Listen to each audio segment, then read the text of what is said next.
G'day and welcome back to the channel. On this episode it is part 2 of fitting the new rubber cones to my classic Mini.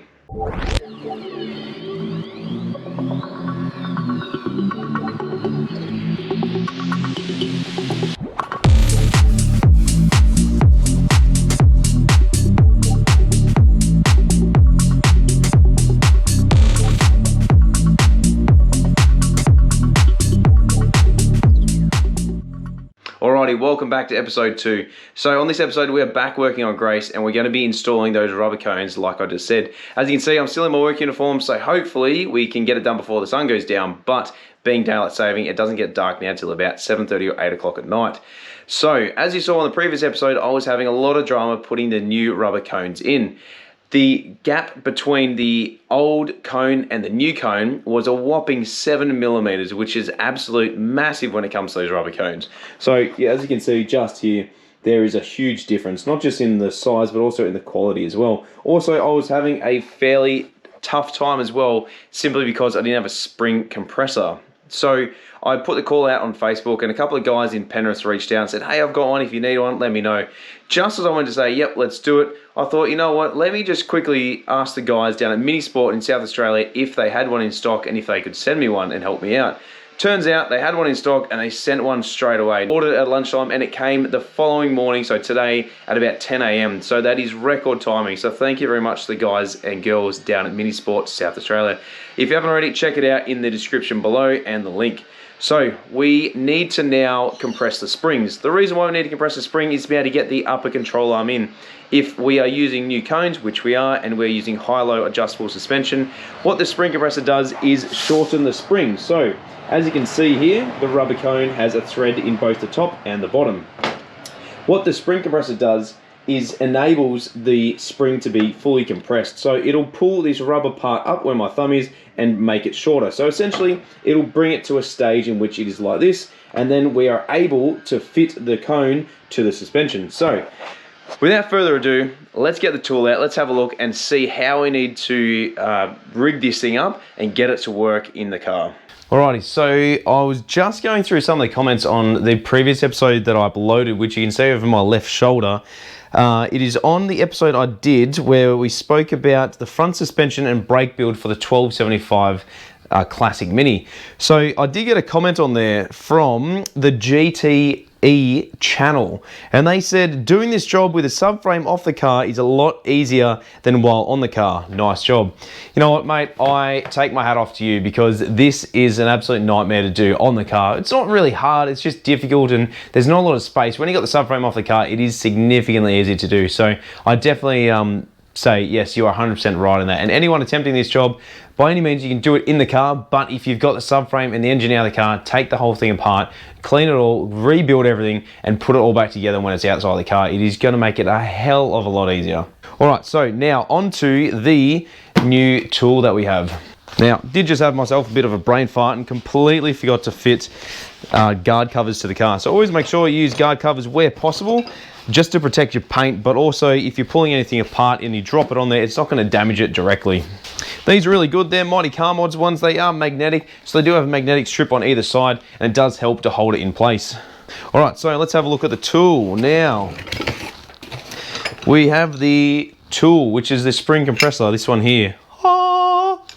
So it has a threaded rod through the middle, it has a plate, and it has an adjuster right up the top, and that will turn in and out, left and right, depending which way you need to go. And then this one can turn individually as well, depending what you need to do.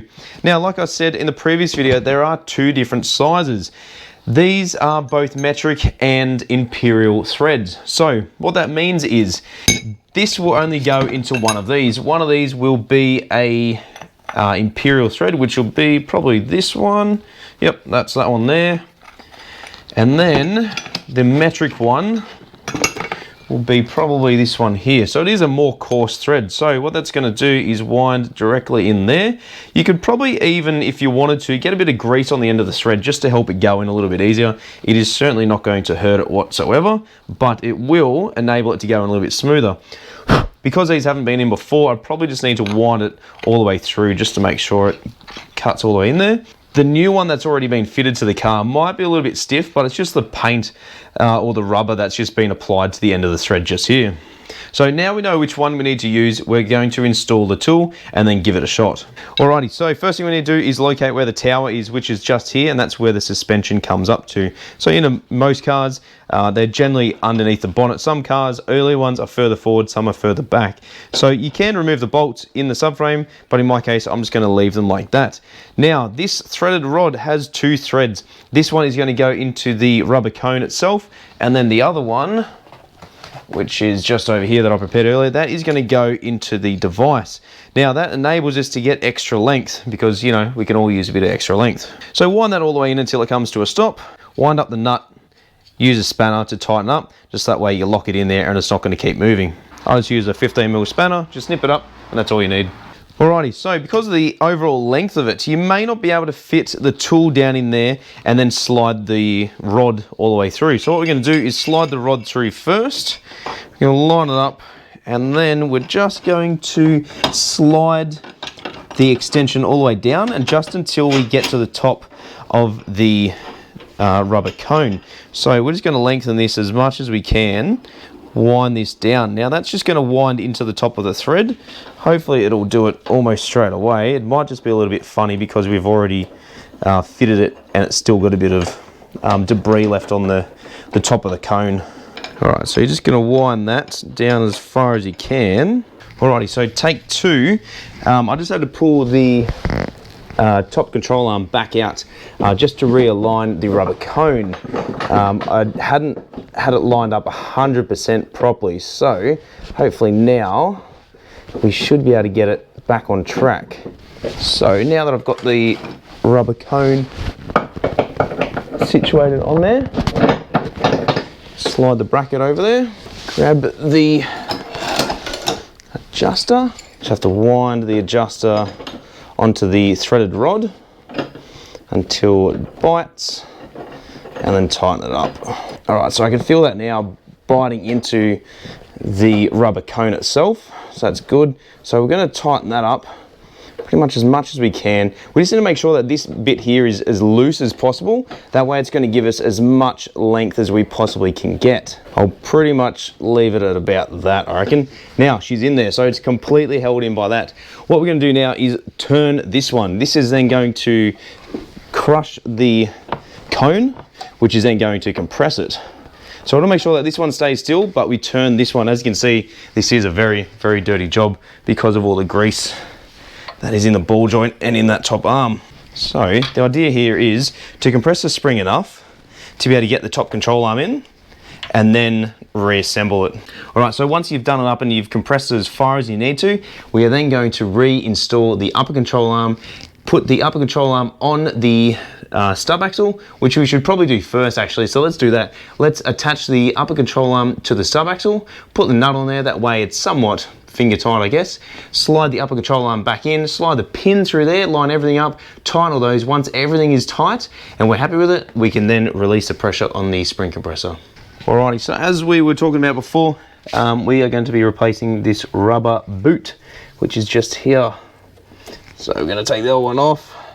That should, okay, yeah, that's got a little recess on it, so we're just going to slide that off and then just put the new one on. Yep, sweet. See you later. Straight in the bin. Grab the new one. So it has a little recess here. We're just going to make sure that it sits in there. That way it's not going to move up and down. So it is a little bit firm to go on, probably because it is brand new, but the amount of grease that's on there should help it as well. All right, one I prepared earlier, lol. All right, so now you can clean out all this in here. It is pretty good. There is a little bit of grease, but that's fairly normal. It's just from where I've greased it previously. So just remove all that old grease.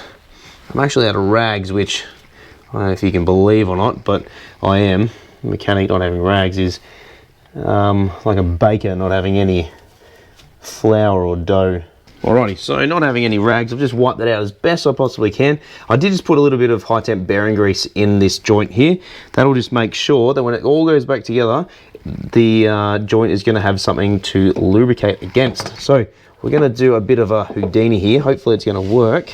We're going to line up that high-low kind of on a bit of an angle, line that there, and put the ball joint nut and spring washer on there kind of all at the same time, and hope to God, oh, that's not the one that we need. Take 2, let's try that one. So we just want to tighten that just finger tight, if I can get it on there. Gloves are super slippery, there we go. All right, so then we just wiggle that in there, make sure that it's lined up in the cone, and then we can reinstall that top pin. All right, so now comes the fun bit when you need about 6 arms to be able to get this pin back in. So I'm going to try and just hold this with my knee down the bottom and then wiggle the pin in up underneath, or even just my foot or leg, I guess. All right, line it up and then slowly push that top bolt through. So you just want to make sure as well that you fit the nut back on there. Sorry, the spring washer on there first and then the nut. Just try and do up the nut as much as you possibly can by hand and then keep pushing the pin all the way through. If you don't, you won't be able to get the nut back on there. So I've actually pushed the pin too far through there at the moment. I'm just going to get a spanner, just drive it back, hopefully just a little bit. All right, there we go. So just keep winding it on as far as you can. Give the pin a wobble. All right, so once it's in, make sure you put the right thickness shim on the front side of the arm, followed by the plate, the bolt that goes through and lines up with the tower. Once that's on, put the spring washer on and the nut, tighten all that. Once all this is tight and you're happy, you can then release the spring compressor. Alrighty, so it took me a little bit longer than anticipated to put the pin all the way through, simply because of how greasy it was on this side, but I finally got there. Just make sure as well with the boot that sits around this ball joint that you do wrap it over the edge and that it is completely sealed. That way it'll just stop stuff getting in. The fact that you got grease in there as well is going to help trap all of that. I do have the nut done up here as well, so we just have to finish tightening that. I do need to finish tightening the nuts on both sides. Once they're done, we can then release the pressure on the spring. Alright, so I'm just going to refit the shock absorber back to the entire assembly. Just make sure you use the pin as well and use the spacer. The spacer goes between the shock and the upper control arm, and then you do have a washer on either side as well. So with this, it depends how much movement you have as well vertically as to how much you need to compress the spring to be able to get the bolt through there. Because my shocks are adjustable, I may need to either pull them down a little bit further. I'm not sure if they're all the way. Yes, they seem to be at full extension at the moment. Oh, there we go. So we might just need to give it a little bit of a jimmy in order for it to realign properly. Alright, so what I need to do here is either jack up underneath the bottom ball joint, so down up under here. I'll just move the camera just so you can properly see. If you jack up under here where my hand is, it'll raise the vehicle, but because I've got the spring under tension at the moment, what I can do there is just compress it a little bit further, and that'll enable me to get the bottom bolt through the bottom of the shock. Alright, so I did try a couple of different tactics to try and lift the hub a little bit further up, but none of them work. So what I'm going to do is just put the jack underneath the bottom ball joint and then hopefully compress it up high enough where it will enable me to get that bottom shock bolt back through. The only thing you need to be careful of is jacking the vehicle up like this. It can bring it off the jack stands as well. So you just got to be super careful that when you are jacking a vehicle up like this, when it starts to raise, it'll raise the body or suspension, subframe, engine, whatever you are jacking up off first before it then starts to jack up the entire body of the car. If that's the case, keep a really close eye on it, because otherwise if you don't, you'll jack the entire vehicle up, and if you need to start moving it side to side, you can cause it to come off the jack stand itself. Alright, I've managed to get that bolt in now, so I can let the jack down. I'll then tighten up that nut on the outside here, so just at the bottom of the shock bolt, just tighten that one up there. Once that one's tight, we can then remove the spring compressor. Alrighty, so one of the last things we need to do is remove the spring compressor. So we'll loosen that, and then okay, so now have tension on the suspension itself, we are now able to remove the spring compressor. So the spring is no longer compressed whatsoever. So that's a good sign. I just got to make sure that that keeps at the top nice and high. So what we might do is just spin them both at the same time. Then once it gets to the top, we can then remove it all. So I was previously wrong about the tool and design. I originally thought that it had 2 legs that came down here and then you wound it in through the middle, but clearly not. The 2 legs were the 2 threaded rods that come with it, both the metric and imperial threads. All right, cool, that's on there. I just got a relay down there with a bolt that comes all the way through. It's just a little bit funky to be able to get out. All right, so once you loosen it all, everything will come out piece by piece, and that's it. That's how you use the tool, and that's how you install new rubber cones to your Classic Mini. I still need to go through and reattach the brake line on this side. So where the brake switch comes through, which is just on the ground down there, I think, there are 2 washers. There's 2 banjo washers, one on either side of the switch. I'll see if I can remember to put a picture of the switch there and what it looks like. But you saw in the previous video that I did when I built the suspension for the 1275. So the only other thing I need to do now is just reconnect the brake switch pipe fitting, which goes from the master cylinder down to the front cross pipe from the right side to the left hand side of the vehicle. So question, guys, have you ever done this yourself? Have you done it with a spring compressor? Have you done it without a spring compressor? How hard has it been for you? Overall, it's probably taken me about 3 hours, I reckon, to get to where I'm at.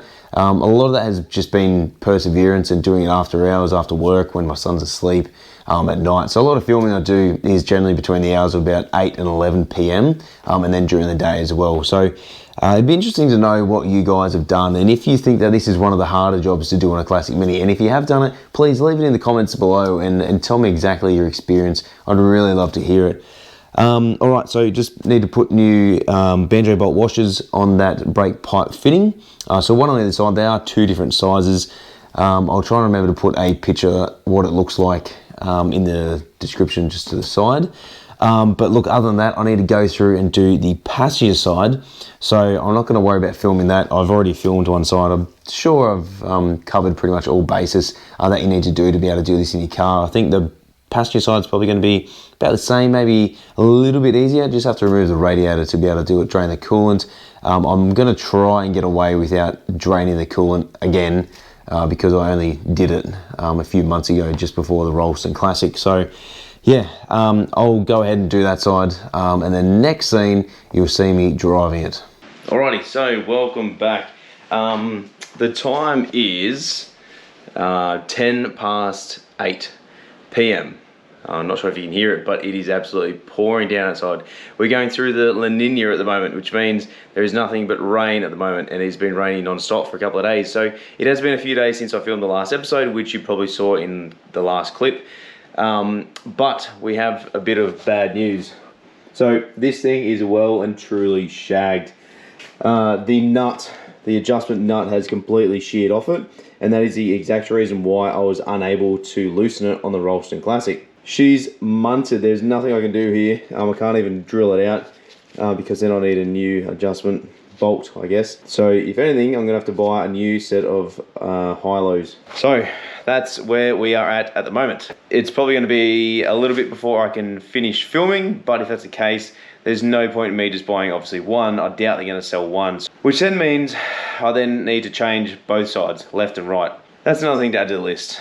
But in saying that though, when I did the driver's side, it was much better and much easier to grease. So moving forward, guys, if you're ever doing this job and you have high-lows out, make sure when you pull it apart, grease the absolute crap out of it. Apply some serious grease on there, some high-temp wheel bearing grease. That'll be more than enough to make sure that it remains lubricated and can be adjusted. So let's just see if we can get some new ones. Alrighty, so just quickly looking online, there is a few different options available.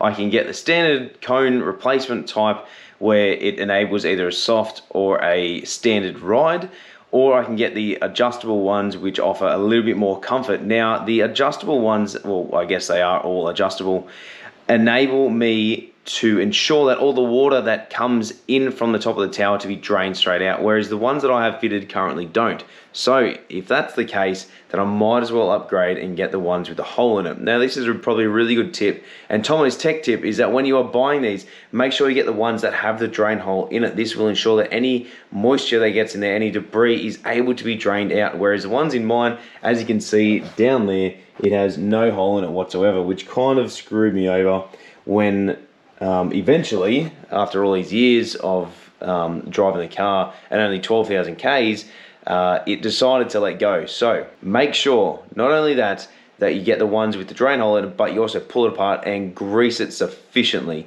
Now I originally put some, I'm not sure where it is at the moment, I did have some CU800, which is copper paste. I used that on there, but it wasn't enough to stop it binding, so I would definitely recommend a high temp bearing grease to ensure that it is able to be lubricated, but also you can freely move it up and down. So now what I need to do is go and get some new adjustable high-lows for the front, replace the one on the passenger side, compress the spring on the driver's side, replace that trumpet, and then put it all back together, and then we can go for a drive. So let's jump to it and get back to work.